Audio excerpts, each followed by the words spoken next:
Ay, alam mo. Wait lang po, wait lang. Ano ba kayo ubo? Alam mo, sa totoo lang, meron akong katanungan mo. Ano kaya ang salvation? By grace or by faith? Ikaw, sa palagay mo? Siguro by faith. Hindi natin. Alam niyo, tanong natin sa mga nanay. Go. Camera, action! Wait.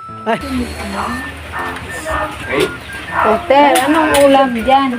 Ito, magagawa pa nga lang eh. Nag-iisip pa ako anong lulutuin. Oh?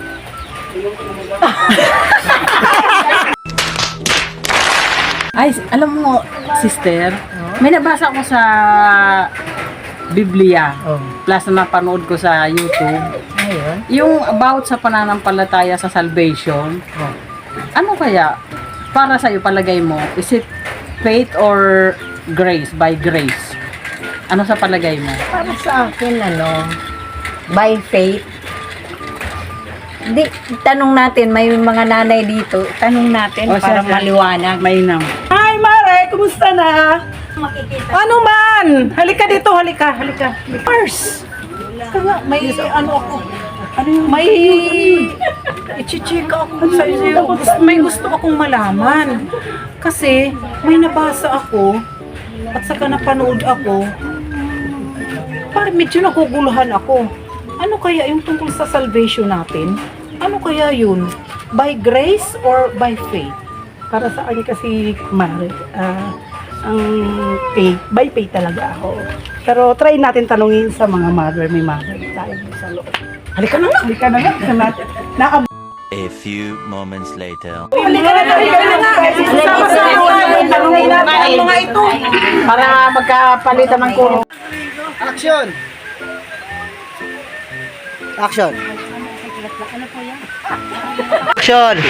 Ay, ang galing. Sabay-sabay kayong dumating dito. Ay, nakakatawa-tawa naman. Oh, magkape mo na. Ano man sadya nyo? Ay, ano pag-uusapan natin ngayon? Ano pag-uusapan natin? Oh, ang galing. Talaga namang napakadami natin, Ano pag-usapan natin? Sige, aminin natin, tanungin natin kung ano. Minigay tayo. May maganda yata tayo pag-uusapan.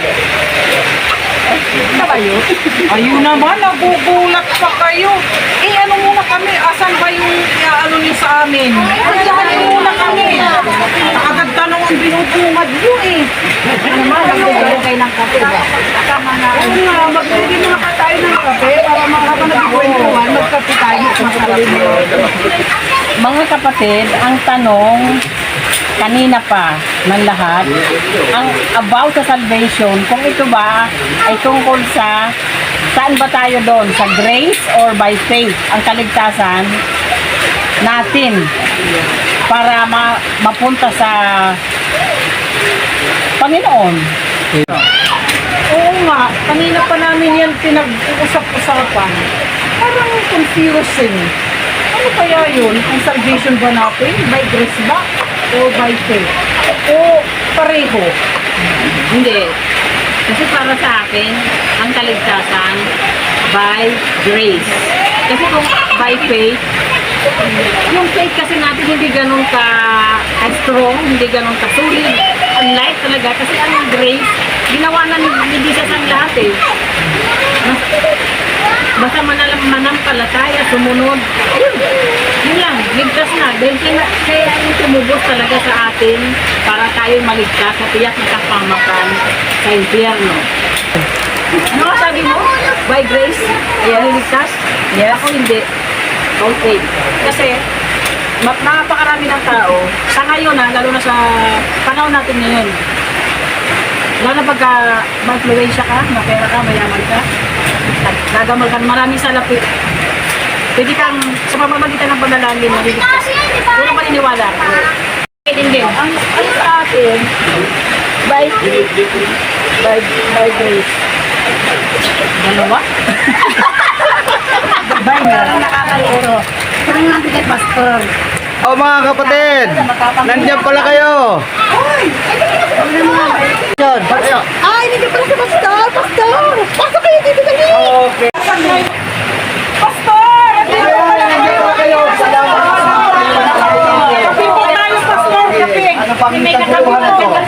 Okay, si Pastor. Matulungan ko kayo. Ang katanungan po namin, Pastor, dalawa. Kasi nahahati kami sa dalawa na yun eh. Ang kaligtasan ba natin, saan ba doon sa dalawa? By grace or by faith? Ganun ba? Bigyan dito kami ng tamang kasagutan na naaayon sa salita ng Diyos sa Biblia. Ganun. Sige, pakinggan natin. Base sa Biblia, sa sinulat ni Apostol Pablo, Episo, chapter 2, verse 8 to 9. Ganito, sapagkat sa biyaya kayo nangaligtas sa pamagitan ng pananampalataya, at ito'y hindi sa inyong sarili, ito'y kaloob ng Diyos. So, ibig sabihin, malinis, pag sinabing kaloob, ito ay bigay. Parang ganito, ang Biblia kailangan mong paniwalaan. Kailangan tanggapin mo ang biyayang ito na ito ay galing sa Diyos. Ang Diyos ang gumawa ng kaligtasan. Kailangan ating paniwalaan at tanggapin. Paano ito? Ito, binibigay ko sa iyo. Tatanggapin mo ba ito? Hindi mapapasaya pag hindi mo tinanggap. Pastor, ito paano naman po yung sa Ephesians 9? Di ba sinasabi ho doon, not of works, lest anyone should boast. Ganito yan. Ganito yan. Basahin natin yung reference mula sa karugtong ng Ephesians chapter 2 verse 9.